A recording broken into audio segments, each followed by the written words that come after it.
Saudara-saudariku yang terkasih dalam Kristus, selamat berjumpa kembali dalam Renungan Harian Katolik di hari Senin 28 Oktober 2024. Pada hari ini kita akan bersama-sama mendengarkan dan merenungkan firman Tuhan dari Injil Lukas bab 6 ayat 12 sampai 19. Dan bersama gereja kita hari ini juga merayakan pesta Santo Simon dan Yudas Rasul. Dalam nama Bapa dan Putra dan Roh Kudus, amin. Tuhan bersamamu dan bersama rohmu. Inilah Injil Tuhan kita Yesus Kristus menurut Lukas. Dimuliakanlah Tuhan.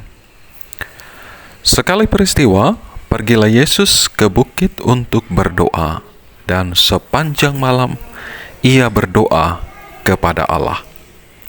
Ketika pagi tiba, ia memanggil murid-muridnya kepadanya, lalu memilih dari antara mereka 12 orang yang juga disebutnya Rasul. Simon, yang juga diberinya nama Petrus, dan Andreas, saudara Simon, Yakobus dan Yohanes, Filipus, Bartolomeus, Matius, Thomas, Yakobus anak Alfeus, dan Simon yang dijuluki Zelot, Yudas anak Yakobus, dan Yudas Iskariot yang menjadi pengkhianat. Lalu ia turun dengan mereka dan berhenti pada suatu tempat yang datar. Di situ ada sejumlah besar muridnya dan banyak orang lain dari seluruh Yudea, Yerusalem, dan dari pantai Tirus dan Sidon. Mereka datang untuk mendengarkan dia dan untuk disembuhkan dari penyakit mereka. Mereka yang menderita karena roh-roh jahat pun disembuhkan. Semua orang banyak itu berusaha menyentuh dia karena ada kuasa yang keluar dari dia dan menyembuhkan semua orang itu. Demikianlah Injil Tuhan.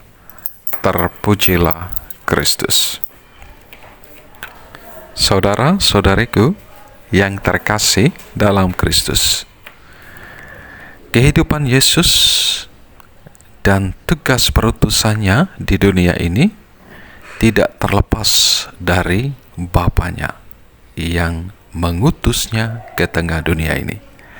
Karenanya, dalam menjalankan tugas karya perutusannya, Tuhan Yesus selalu melibatkan Bapanya. Ia selalu menyempatkan diri untuk berbicara, berdoa kepada Bapanya.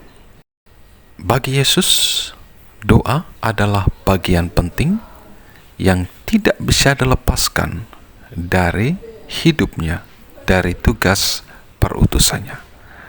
Saudara-saudariku yang terkasih dalam Kristus, menjadi pertanyaan untuk kita sekalian, bagaimana dengan hidup pribadi kita? Apakah kita juga selalu menempatkan doa sebagai bagian penting dalam kehidupan kita sehari-hari?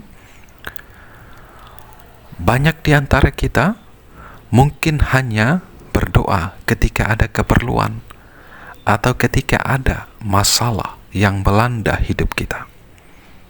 Dan kadang intensitas doa kita pun berbeda-beda. Masalah yang serius sama dengan doa yang kusuk. Masalah yang tidak terlalu serius sama dengan doa yang tidak terlalu kusuk. Bahkan tidak jarang banyak di antara kita yang masih menganggap doa hanya sekedar membuang-buang waktu. Jika kita tidak perlukan, kita tidak membutuhkan doa. Saudara-saudariku yang terkasih dalam Kristus, kita harus menyadari bahwa doa itu menjadi bagian integral dari hidup karya perutusan kita di dunia ini. Doa yang aktif adalah salah satu makanan utama bagi jiwa kita. Dan percayalah, ketika kita berdoa dengan rendah hati kepada Yesus, itu berarti kita terus memperlihatkan diri kita, mempersembahkan rencana kita kepadanya. Dan kita meminta Dia untuk menyertai kita, menguatkan kita, dan mendengarkan kita. Dalam Injil yang kita dengar hari ini, Tuhan Yesus pun sudah memberikan teladan kepada kita sekalian. Bagaimana sebelum memilih 12 rasul yang akan membantunya dalam melanjutkan karya keselamatannya di dunia ini, Tuhan Yesus pertama-tama pergi ke gunung untuk berdoa. Yesus pergi ke gunung untuk mencari bimbingan Tuhan, bimbingan dari Bapanya.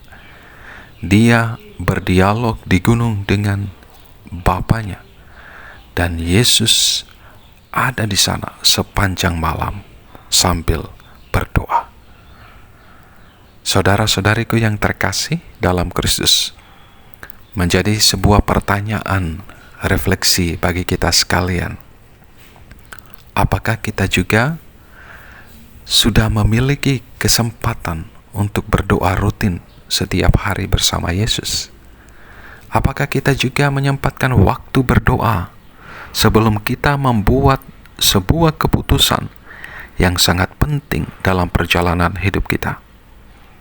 Apakah kita juga sudah membiasakan hidup doa dalam keluarga kita?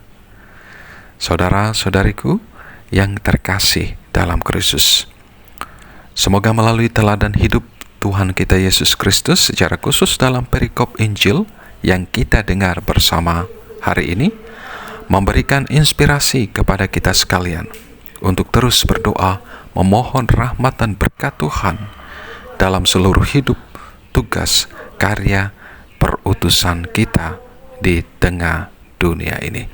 Dan kita berdoa bersama Santo Simon dan Santo Yudas yang kita rayakan pestanya hari ini, agar kita pun sungguh-sungguh selalu berdoa bersama, memohon rahmat dan berkat Tuhan di dalam hidup kita.